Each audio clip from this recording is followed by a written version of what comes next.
চিরপ্রতিদ্বন্দ্বী Brazil যখন ঘুরে দাঁড়িয়ে আবারও দেখাচ্ছে নতুন স্বপ্ন, তখন সিংহাসন হারানোর শঙ্কায় বিশ্ব চ্যাম্পিয়ন আর্জেন্টিনা ২০২২ সালের পর থেকেই শীর্ষস্থান দখল করেছিল স্কাই হোয়াইটরা, কিন্তু সেটা স্থায়িত্ব পেতে চলেছে মাত্র ২ বছর। কেননা আর মাত্র একটা ম্যাচ হারলে শীর্ষদের তালিকায় ১ নম্বর থেকে নেমে যাবে সরাসরি ৩-এ আর্জেন্টিনা, আর পরের ম্যাচ ড্র করলেও নেমে যাবে ২ নম্বরে। আর্জেন্টিনার শীর্ষস্থান হারানোর শঙ্কা নিয়ে বিস্তারিত জানবো রিপোর্টে। সময় পাল্টায়, দৃশ্যপট বদলিয়ে যায়। বিড়ালের একদিন ভাগ্যের শিকে খুলে গরিবের ঘরেও দেখা মিলে জ্যোৎস্নার আলো। কিন্তু প্রশ্ন, সে আলো স্থায়িত্ব পায় কতক্ষণ? হ্যাঁ, ৩৬ বছর ধরে বিশ্বকাপ বঞ্চিত ছিল বিশ্বের অন্যতম জনপ্রিয় দল আর্জেন্টিনা। ৩৬টা বছর ধরে হাহাকার করতে থাকে দলটা। আকাশ নীলদের রাজ্য জুড়ে ঘনিয়ে আসে তিমির অমাবস্যা। যদিও আধার কেটেছে, আকাশ নীলদের ঘরে আলোর দেখাও মিলেছে। ৩৬ বছরের অপেক্ষার পোর গুছিয়ে আর্জেন্টিনা জিতেছে বিশ্বকাপ।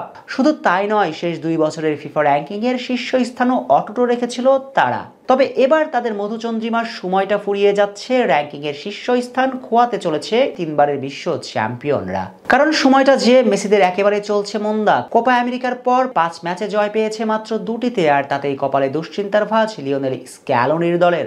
শঙ্কায় আছে র্যাঙ্কিং এর শীর্ষস্থান হারানোর। সর্বশেষ প্যারাগুয়ের বিপক্ষে ম্যাচ হারের পর এমন শঙ্কায় পড়েছে আকাশী নীলরা। ম্যাচের শুরুতে এগিয়ে থাকলেও শেষ অবধি ২-১ গোলে পিছিয়ে পড়ে মাঠ ছাড়তে হয় আলবেসেলেস্তেদের, আর তাতে নিজেদের শীর্ষস্থান হারাতে বসেছে স্ক্যালোনির শিষ্যরা।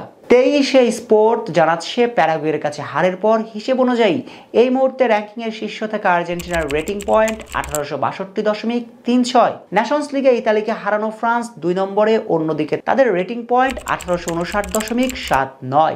আর সর্বশেষ ম্যাচে ডেনমার্ককে হারানো স্পেন ১৮৪৮.৭৬ রেটিং পয়েন্ট নিয়ে আছে ৩ নম্বরে। এই অবস্থায় বাংলাদেশ সময় আগামী বুধবার সকাল ৬টায় পেরুর বিপক্ষে নিজেদের মাঠে নামবে আর্জেন্টিনা। ২৩ স্পোর্ট লিখেছে, যদি আর্জেন্টিনা সে ম্যাচ ড্র করে সেক্ষেত্রে ১৮৫৪.৭৫ রেটিং পয়েন্ট নিয়ে ২ নম্বরে নেমে যাবে তারা।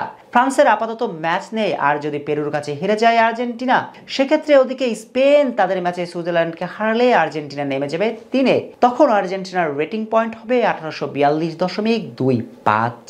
পেরুর সঙ্গে না জিততে পারলে নিশ্চিতভাবেই অন্তত ৪ মাসের জন্য র্যাঙ্কিংয়ের শ্রেষ্ঠত্ব হারাতে চলেছে স্কাই হোয়াইটরা। কারণ এই মাসের ম্যাচগুলোর পর আর্জেন্টিনার আবার ম্যাচ আছে মার্চে বিশ্বকাপ বাছাই পর্বে। তার আগে র্যাঙ্কিংয়ে উপরে ওঠার কোনো সুযোগ পাচ্ছেন না মেসিরা। তাও মার্চে সে ম্যাচগুলো খেলতে হবে উরুগুয়ে ও ব্রাজিলের বিপক্ষে।